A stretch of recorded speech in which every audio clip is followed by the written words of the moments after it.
All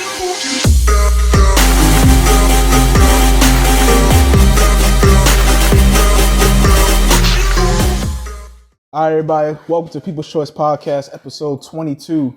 I'm here with The Truth. I mean, I know this man since at least 2012, one of the hardest working men I know on the field, but now switching over to the rap world, we taking it by storm. My boy Brill, what's good, sir, man? How you doing? Man, I'm doing good, man. I'm doing good, feeling good. That's what's up, man. That's what's up. So let's start it off from the beginning because, you know, you've been rapping, you know, really, I mean, it just took off, man. The first time I seen your stuff was shirt off, and I mean, that was just crazy. But this, I'm excited because now people really get to know you, the person. Yeah. So let's take it from the beginning. What was it like growing up? You know, I always grew up in a single mother household. I'm originally from Miami, Dade County. We moved here after my grandma died because we was living with her, but we had nowhere to go after that. So we moved down here on the train to Fayetteville, North Carolina. And it was a whole new beginning for me because I'm from the city. And me moving down here to the country, at first I was like, what the fuck? Like, need a car to survive down here in Fayetteville, North Carolina. Amen. You ain't walking nowhere. Amen. Because I came from the city myself. I'm from Waterbury, Connecticut. For my viewers know that, but for you, because I know we didn't really got a chance to talk like that, you know. So I came down here in 07, no car, nothing like that either, and it's rough, man. And I wasn't living in Lillington at the time. Yeah. So straight country. So straight country, man. I know exactly how it is. Rough, for real. So you said, you know, growing up, you know, single parent and stuff, man. I know that had to be tough for you. Yeah, my mom and dad broke up when I was young, probably like 5 years old. My mom and dad split. So I pretty much with my mama my whole life. You know. You want an interview? Yeah. My feet, bitch. You already know. And that's what's up, man. And shout out to your mom too, because my mom, she raised me, man. You know, my dad was in my life, but you know, we had some complications and stuff. So I know exactly how it is, the single mother life and stuff, man. Yeah, be hard. So, but that's actually what got me really hustling, like becoming a man, growing up in a single mother household, because she really couldn't provide everything for me that I wanted. So I always started hustling. Like I started hustling in 6th grade, seeing my homeboy DJ Don buy his first car for selling candy. You know, I was in elementary school then. So when I seen that, you know, that instantly triggered me, you know. And I was making about $200-300 a day. Like you can ask anybody in Fayetteville, they know me. Started off from selling candy, like 6th grade to high school. I got caught my 11th grade year. And I just quit. And I remember you said that in one of your songs too. Definitely, you know, starting off selling candy, and that's that hustling mentality of you. Because when I met you, for my viewers, know, just going to the next question, was in high school. So what was high school like for you? High school for me, it was pretty good. I'm actually glad I went to Byrd. I was originally supposed to go to 71st after middle school. I went to Lewis Chapel, but we ended up moving because we got kicked out of our neighborhood because me and my brothers, we had too much company and stuff like that. So we ended up moving to Buckhead Farms. Ended up going to Douglas Byrd, which is actually a better fitting school for me. Because if I would have went to first with all my homeboys, honestly, I probably wouldn't even graduated. I probably wouldn't even finish school. I feel you on that. Yeah, man. I was feeling like And Douglas Byrd is where me and you met, and that's where I got to know you and your work ethic. Yeah, we met on the football field. Yeah, man. Playing football. Man, I remember it was like February when I came to the school, and like season was over. Everybody doing, you know, baseball, track, or whatever. And Coach Stone, shout out to you, Coach Stone, when you see this. Yeah. Shout out Coach Stone. Yeah, father figure. Definitely, man. And he was my first guest too for all this thing. I watched that interview. You watched the whole thing? Yeah, I watched the whole thing. That's what I'm talking about, brother. I love Coach Stone. For real. And I remember it was like February, and Coach Stone was like, you know, weight room's open. We're going to take the ball to the field if you want. And in the beginning, it wasn't too many people, but I'm coming to this new school with that mentality. I'm like, man, I want to be the first one in, last one out. Like, every time I turned around, you was there too, and I was like, damn it. I was like, I had to. I felt like I had something to prove. You know, my freshman year going to Byrd, I actually started school late. I didn't start school until like September. And the football season had already started. So I was the last one to join the football team in the middle of the season, and I got moved up to varsity. Still my freshman year, even though I started like halfway during the middle of the season. And I remember that, man, because I remember I was coming in, you was telling me about it. You was like, yeah, man, you know, I'm out here getting it, trying to get on varsity and stuff, you know, take to the next level. And I mean, every day, like before even workouts and stuff, like as far as like the season stuff, me and you was in there, weight room busting it out. Yeah. So I knew you had that, you know, that drive and stuff. Yeah, we had to get it. Coach Stone, Coach Ship, they push you. They do, for real. They motivate you to want to do it for yourself. And for my viewers out there that didn't get to see, what position did you play? I played defensive end. I really started off on O-line though, but I was so limber and quick, they moved me to defense. I played D-tackle, then they moved me to defensive end. Played a little bit of, I played a little bit of middle and outside linebacker my senior year too. That's what's up, man. So now after high school, and I actually had a sessions with this with another friend of mine about like, it's like at the high school, you know, especially if like doing sports and stuff, if it don't work out, sometimes some of the other people get lost and stuff. So what did you do after football? I know you did the music, but like, was there anything before you started doing the music? Oh yeah, after high school, when I graduated, I tried to go to college for a little bit. I went to Fayetteville Tech. I tried to go to community college for business administration and operation management. And it was easy too. You know, I was passing it, but like it came to a point where I seen it as too easy, so I really just started BSing. And originally I didn't have a car at first, and I started going to Fayetteville Tech.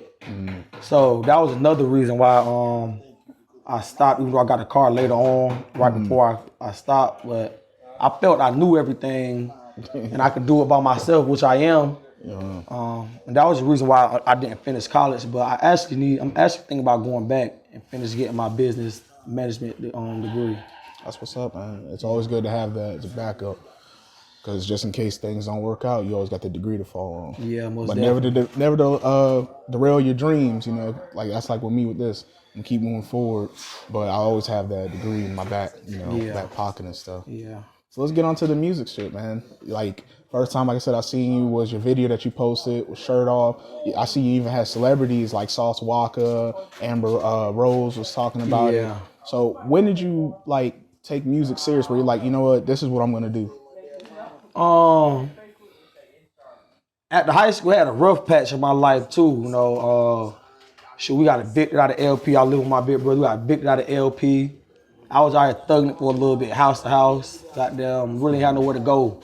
And it was one day I was about to go rob a nigga. And my girl mama called me at the time and invited me to come live and stay with her. So I stayed with her for about a year. And it was just a rough patch for me. And I made my first song, Out the Mud. You know, cause I was really going through it then.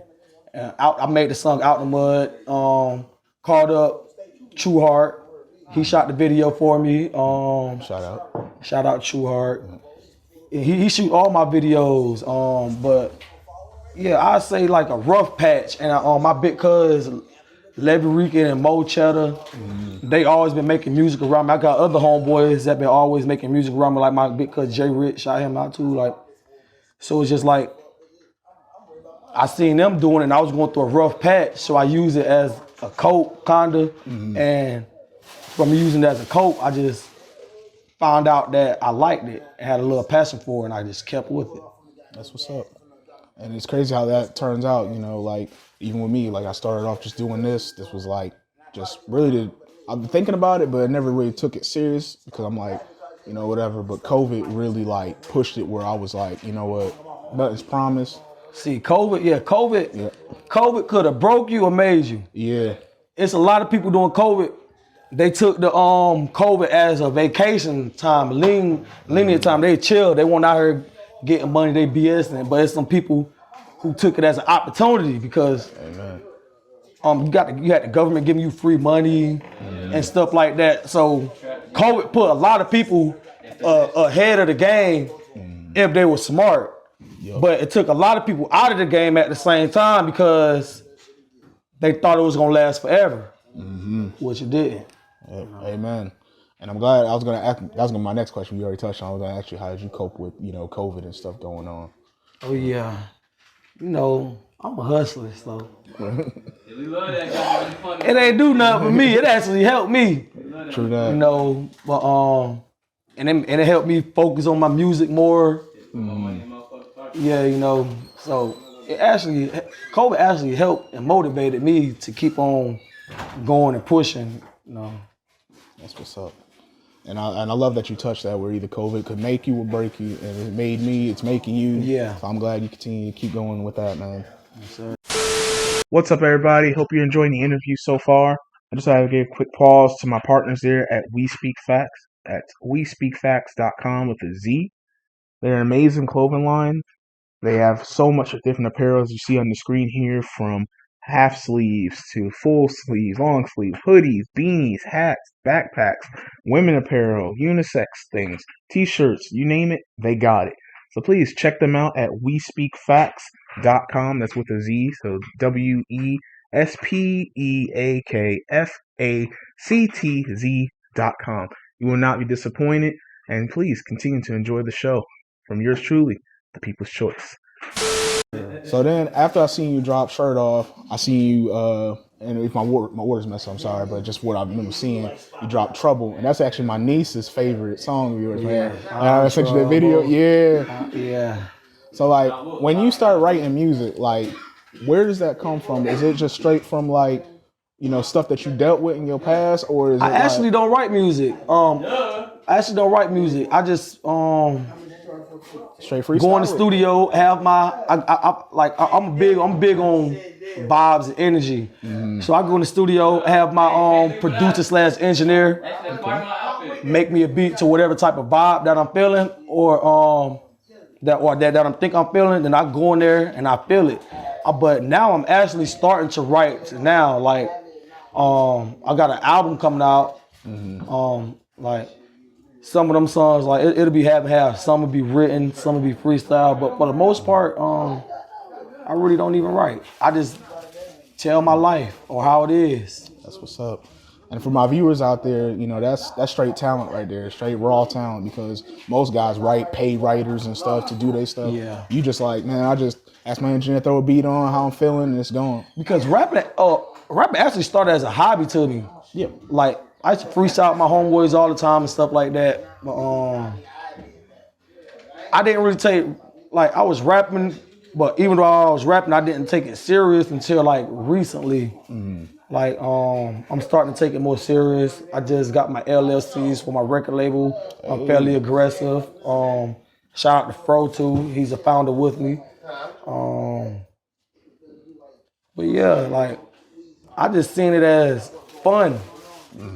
At first, like freestyling with my friends about shit we did, sing, and then I just transitioned it over to music. Definitely, man. And that's what's up though. And yeah, definitely, you definitely living it, man, for real. Yeah. So like, what was it like when you first started seeing like your music getting traction, especially even from like celebrities? Because one thing getting it from like local friends, you know, and family, but when you start seeing like celebs and other people like just reaching, you know, out or saying like, yo, this is good shit. What was it like? I mean, it's a good feeling. Like, because at first, and that's actually what made me start taking it serious, because I seen people rocking with me. You feel me? At first, I was just doing it because I liked it and just having fun, and I had the extra money and stuff. But when I seen people rocking with me and people actually enjoying my music, and like me and my big cousin Levy Rican went to a showcase about 2 weeks ago. It was my first legit showcase. I performed my last single song that I dropped the video to, We Ready. Yeah, that's a nice video. Shake the Room, actually, Shake the Room, name of the song. And I performed it out there at the Club Vibe. It was a lot of artists. One in Spring Lake, right? Spring Lake. Yeah. And there was a lot of artists that have been rapping for years, 10, 15 years. I only been rapping for like 2 years now. And I go out there and I win third place, won a little $300, you know. But I had the club lit though. Like, yeah. And it's just a good feeling. Like, yeah, like that club's actually around the corner from where my cousins stay at, and I didn't even know at the time that y'all was performing stuff. If I would know, I would have turned back around. But I seen the videos and stuff. Yeah, you definitely was killing it, man. Yeah, it'll be more though. Man, these flies goddamn getting me. Yeah. We having a cookout though. They be out here. They smelling food. Definitely, man. So now with that being said, you know, with the music and stuff and how you say basically that, you know, it was something where you were just first just doing this to cope, now it's taking off and stuff, got your record label and stuff. Where do you see yourself 5 years from now? I see myself very successful. Me, I'm just the type of person I always been successful at everything that I put my mind, full body and soul into. You know, like when I dedicate myself to something, I dedicate myself to it. And I always turn out to be fairly successful in everything that I put my all into. So in the next 5 years, I see myself as one of the most biggest pop artists out of North Carolina. Amen. You know, God willingly. I will, yeah. And I believe in you, man, 100%. I really think you will. Yes, sir. And I even noticed, you know, that you even had Morray in your video and you posted too on Facebook. Yeah. What's your relationship with him like that? Morray, I knew Morray before he blew up. Me and Morray used to work at Mountaineer Farms together, the chicken plant. Oh, yeah. You know, about that. flipping chickens. Yeah. Hey, but he always been a little goof. He always been cracking jokes. You know, funny guy. You know, like a person people. Like, and I'm a person people myself. So like, I meet everybody. He meets everybody. We just was working at the same job, and we actually end up getting random piss tests at the same time, even though we already knew each other. Cause we used to bum cigarettes off each other all the time and shit. Let me get your show. But yeah, me and him actually got piss tests at the same time at Mountaineer. They did random drug tests. And I just said, fuck it. I said, I'm gone. You know, I already had my little thing where I really didn't even need the job. I remember Morray, he wasn't all the way up then yet. So he just worked the last week out until he knew they was gonna come and tell him he pissed dirty, they was gonna let him go. Work, got that last check. Then he started focusing on his music even more. And he took off. Like, he took off. I actually didn't even know he made music when we was working at Mountaineer. I remember telling me he go to the studio here and there, but I didn't even know he made music like that. You know, and he did his yeah, shout out Morray though. Of course, man. Shout out Morray. He doing his thing. A future collab coming anytime soon. Sure, that wouldn't be up to me. That'd be up to Morray and his label. You know, he signed the Interscope now. So I'm always willing and down to do a collab, especially with an artist like Morray. But at the end of the day, it'll just be up to him. Amen. Is there any other artists out there that you definitely like you looked up to growing up that you're like, man, I hope one day I could collab with them on a record? Are you talking about like famous artists or like people I know? Famous or people that you know, either one. Yeah, my big cuz Larry Rica and Mo Cheddar, I looked up to them. You know, they've been making music all like since I've been known, like since I know about. And I got like 50 Cent, DMX. God rest his soul. Yeah. The Baby, RP to DMX. I rock with the Baby now too. Kodak Black. You know, I'm from Florida. I'm from Miami. He from Broward though. Okay. But really though, I really don't really look up to too many artists. Like I got except like my big cousin. Yeah. Like that's what's up. Cause I really do my own thing. Like you listen to my music, I don't sound like nobody. Amen. Just do your own thing, stay in your own lane. I feel Yeah. you, brother. I feel you. Yes, sir. So, hearing the People's Choice podcast, I always love to like see people's journey, you know, and also see the hardship and stuff. And that's why I'm glad that you're going down this path. And Yes, sir. what was one of the most difficult things that you had to come up out of and dig deep in?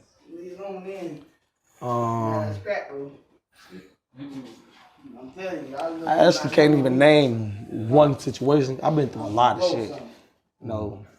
So at the end of the day, it's just like about not letting stuff that's out of your control stress you out, and just keep your vision on what you wanted on tunnel vision out. Like, don't stress the stuff you got no control over. And I had to learn that at an early age. you know. So I just always kept that in the back of my mind. That's what keeps me so strong, you know. Amen, man. And that was me for a long time. I used to let shit stress me, get to me. Even as a kid, you know, like mom struggling to pay the bills and shit, pay the rent, and I'm stressing. I'm not even 15 yet, or you know, as a youngin' trying to do whatever I could to help out, you know. But like you said, just don't let it get to you. You know, control what you control. Yeah. Let me hit that blunt, cuz. So I was listening to your album first time, and like some of my favorite songs is "All My Life."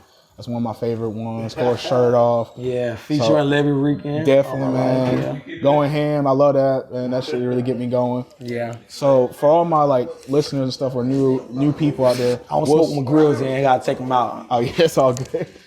So for all the new listeners out there, what's a song that you like? Hey, y'all gotta listen to this, and it'll definitely put you on where you know what I'm about.